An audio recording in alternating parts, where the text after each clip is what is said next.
Remember last time you were swimming at the community swimming pool? Did you ever feel a mysterious kick out of nowhere? Or water splash on you but you don't know who caused it?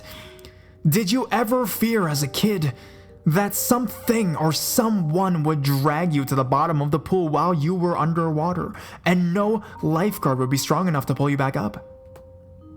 The swimming pool is a place where I've spent much of my time, but it's also been a place I've always somewhat feared. What about you? Regardless, grab a blanket, turn off your lights, and let's listen to people who've had these encounters with 3 true swimming pool ghost stories. It's gonna make a splash. Don't get wet.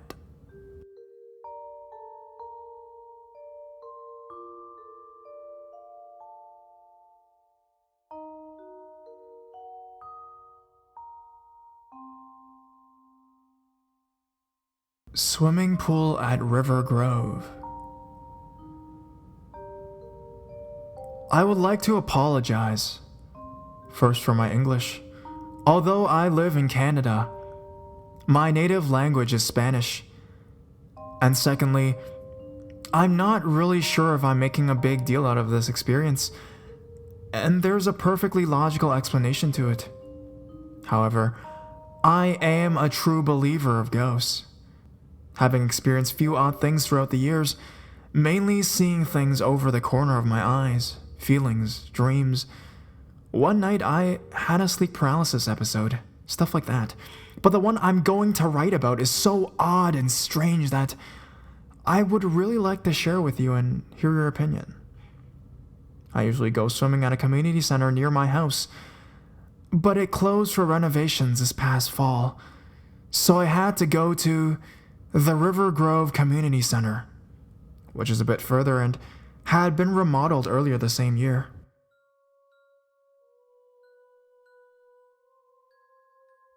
River Grove has an Olympic swimming pool with 6 lanes. The 2 on each side are used for classes, and the 2 in the middle are adult lanes. The lanes are clearly marked by floating dividers, and to go past them, you have to dive beneath them. The adult lanes are for swimmers that can swim the length of the pool. The way it is organized is that you either swim behind a person or you wait for the oncoming person to reach the end of the pool before you go, to avoid clashing in the middle of the pool and stuff.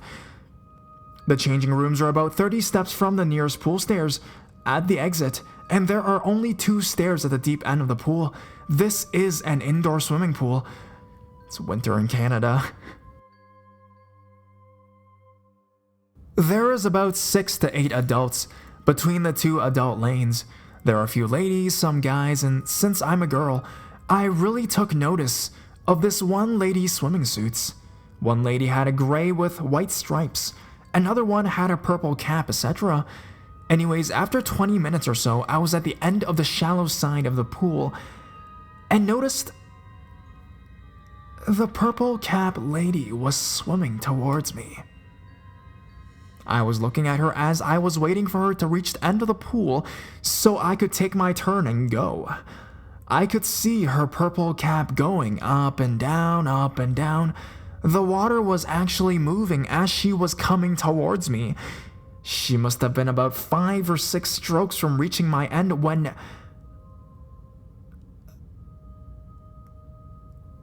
nothing. The water went calm. The water went still and no cap to be found. I was baffled, waiting for about 2 seconds and swam in her direction thinking she may be in trouble. Maybe she got a cramp or something. I looked under the water, looked at the other lanes, at the other lanes, outside at the edge of the pool. Nothing. Zero. No lady with purple cap. The fact is, she could not have left the pool in such a short period of time. I looked at the other lanes, and like I said, there were really a few adults and a lot of kids, but only, 10 adults or so, so if she was there, it would have been very prominent. The instructors had a lifeguard shirt, the parents were in the viewing area, the stairs were at the other end of the pool. The only exit were at the changing rooms were a few minutes reach. How could she disappear in 5 seconds? Besides, it's so odd. Who leaves the pool in the middle of a stroll? This happened to me last week, and it bothers me a great deal. I tried looking if there had been any drowning, but couldn't find any in that area. I just really don't know what happened.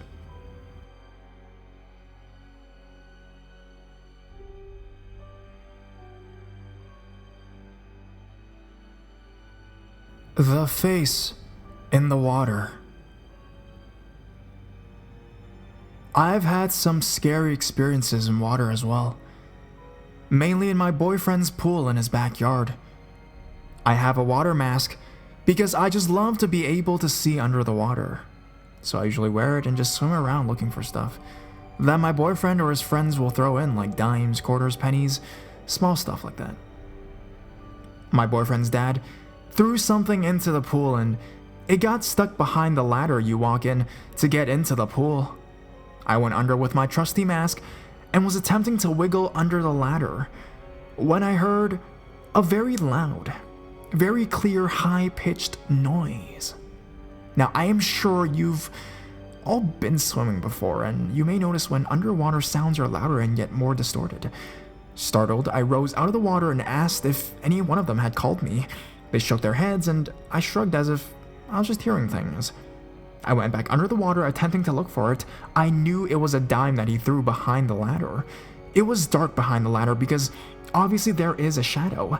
However, I wasn't thinking it was scary because it was a clean blue-filled pool with my favorite element. What can be scary about that? I finally found the dime, and I was wedged halfway under the ladder. My luck, I had to squeeze and muster a lot of strength to get far enough behind the ladder to grab it. But when I did, I heard the scream again, louder than ever, and right next to my ear. I shot a glance next to me and I saw a woman's face almost directly in front of mine. I panicked and almost drowned while flailing my arms and attempting to get to the surface. When I rose out of the water with a scream, everyone looked at me. I didn't know what to tell them, so I just said, "A water bug bit me." The face of the woman still haunts me to this day. Her face was so solemn and in so much agony. I wish I could have controlled myself and acted rationally so that I might have been able to help her. I haven't seen this woman since, but who knows? Summer is coming, and the pool will be open for business soon. I might write a more detailed story of this and post it once submissions are open again. P.S. The showers at any public swimming pool scare the crap out of me. They are also creepy.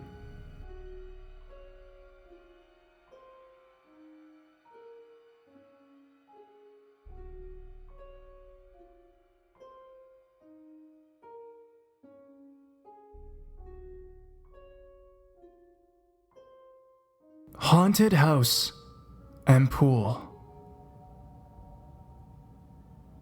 I can't believe I'm writing this, but I need to get this story out.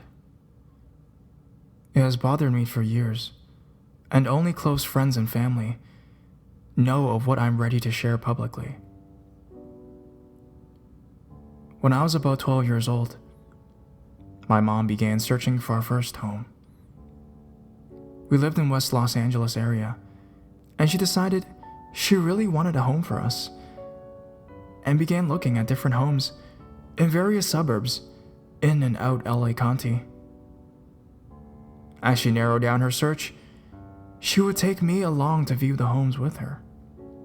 The criteria was very simple: 3 rooms, a bathroom, a nice neighborhood, nice schools, and if at all possible, a swimming pool. This was much to me and my brother's delight. I remember she narrowed it down to 3 houses, and I grew excited, as the prospect of having a home and no longer having to share a room with my older brother began to shift more towards a reality. One of the 3 houses my mom narrowed it down to was a very nice home in Lakewood, California. a growing suburb of great schools, nice manicured lawns just outside of Long Beach, and neighboring Paramount and Bellflower, California. The home fit the criteria: 3-bedroom, and even a pool.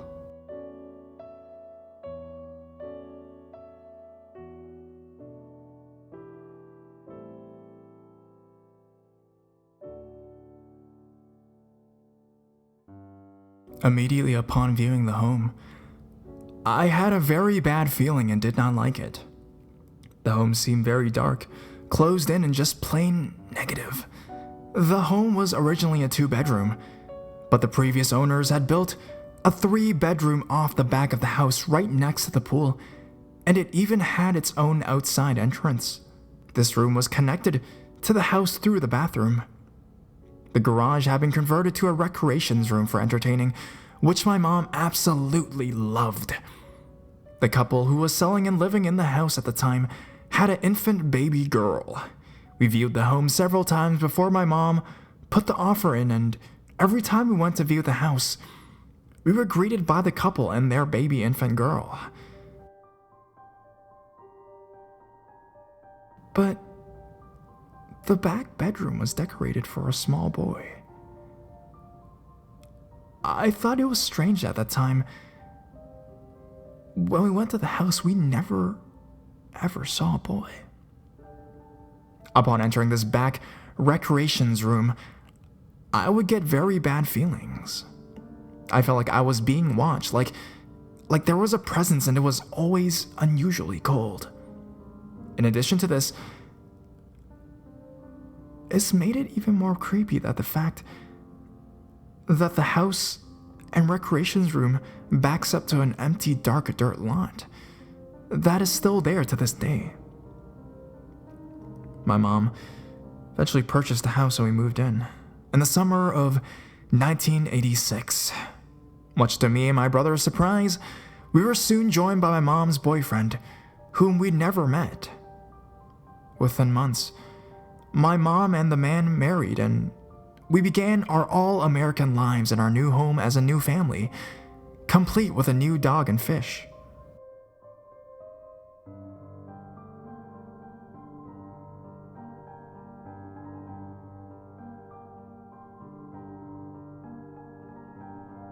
While painting the back recreations room one day, I literally had the breath sucked out of my body and felt like I was being suffocated. I ran out, and upon exiting, I was able to breathe again. When I told my mom, she said it was the paint fumes. Okay, fine. Immediately, my parents' relationship became under attack, and horrible arguments plagued us. Each argument became more and more violent between them. Lots of yelling, screaming, threats of violence, breaking dishes and furniture. Strangely, no one ever called the cops. My brother and I would hide out in our rooms and just wait for the smoke to clear. I often shut myself in my room, balled up on my bed, and cried. Life was downright miserable. I soon began to see shadows in my room and would try to dismiss it as my imagination. I had a hard time sleeping and hated being home alone and avoided it at all costs. I began telling my mom about my bad feelings, and she too dismissed it as childhood paranoia. I began asking her if anyone had ever died in this home, and she said no, explaining that the realtor who sold her the house would have had to disclose this by California law. And I asked her, what if they just didn't? And why did we never see the little boy whose room was now my brother's room? And my mom really had no answer. As the months moved forward, we enjoyed much time in the pool with and without company. My parents frequently hosted pool parties. One afternoon, I decided to take a swim. My grandmother was over visiting, and it was just she and I at home. While swimming in the pool, when I found myself in the deep end, I distinctly felt a hand on my back left shoulder gently push my shoulder downward into the water. I distinctly felt each individual finger curl over my shoulder. I quickly made it to the side of the pool and pulled myself out, ran into the house crying, and told my grandmother what had happened. She consoled me and basically told me to not go swimming alone again. After that incident, I never swam in the pool ever again, even when my parents hosted pool parties. My mom would eventually sell the house to her best friend 2 years later, and even when she had pool parties, I never swam in the pool again.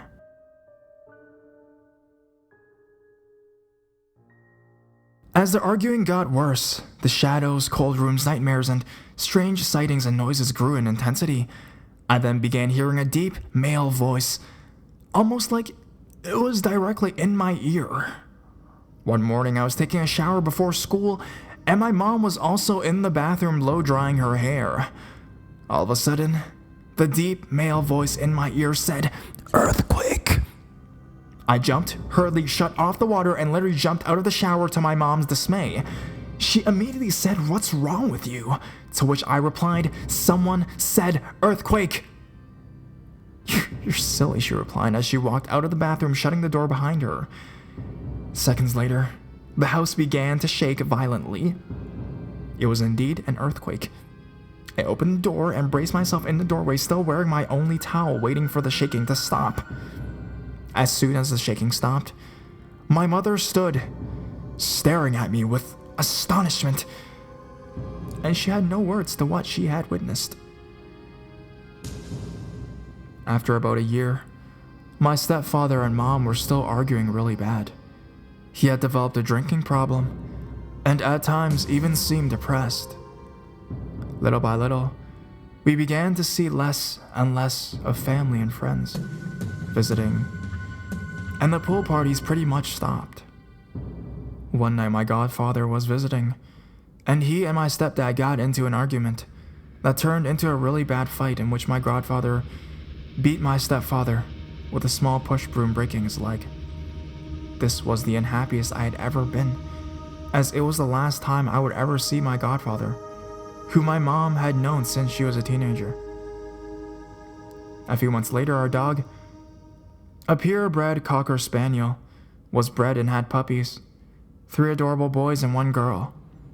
Family and friends quickly requested the puppies upon being born, and we kept them until they were old enough to go with their new families. The girl was to go to my mom's best friend Jody, whom we were also in the process of selling our house to, as my parents had decided to move to a new home way out in about a 1-hour drive away. One late evening, my dogs were barking uncontrollably. I kept going to the back room in the kitchen yelling at them to stop. My one dog would just not quiet down. After maybe the 3rd time of me going to the door, I noticed him barking very intentionally at me, and then looking back over his shoulder as if to tell me something. He kept barking at me and then looking towards the pool, barking and then looking, barking and then looking. Finally, I realized that he was alerting me to something. I opened the back door and stepped out, noticing that my dog and all the puppies were staring at the pool. When I got near the edge, speaking out loud, I asked my dog, "What's wrong?" As soon as I glanced down, I saw the girl puppy dead laying on the step ledge inside the pool underwater. Devastated, I ran to my mom and my stepdad, who retrieved the puppy. Sadly, my mom broke the news to her best friend that she would not be getting the puppy after all. I told my mom that there was something wrong with this place.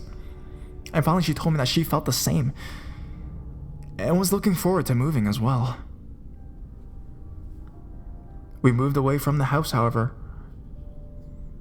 I still didn't feel safe and felt like something had followed my family. We sold the house, like I said, to my mom's best friend Jody, whom she'd known since childhood. Just a short 3 years later, on June 26, 1992, Jody never showed up to work. Word happened that my mom's other best friend, Yolanda, worked as well. After numerous attempts trying to call her, Yolanda summoned Jody's mom to check on her, as this was very unusual. The next part is very verifiable. Through public records, Jody was found drowned at the bottom of the pool alone in her house.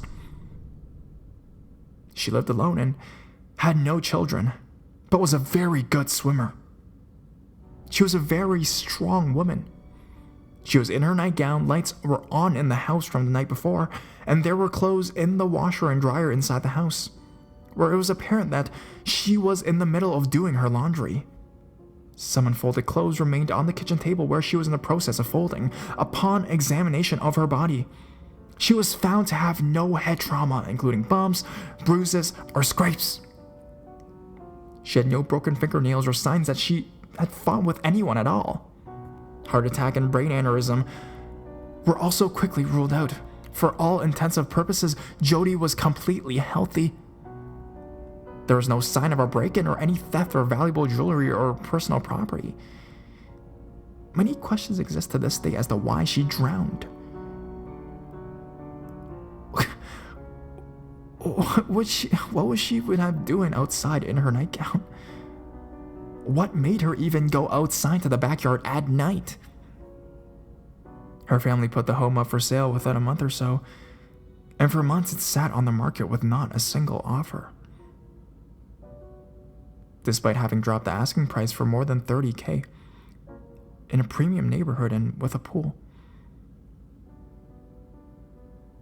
Before finding this site and sharing my story, I found myself curiously searching the internet for any information regarding this property and didn't find much at all. No stories about the strange activities or even so much a newspaper archive about Jody's death that summer.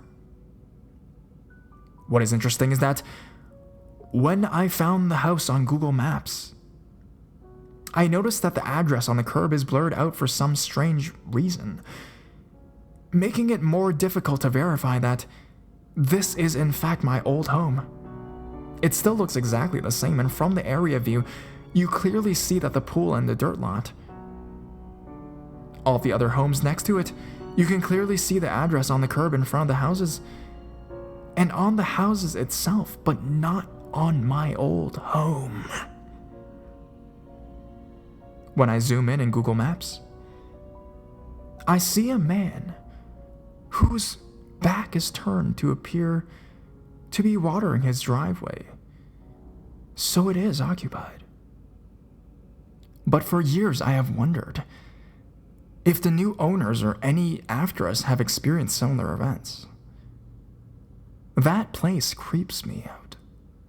And if I had the opportunity to this day, I would not even so much as set foot inside that place.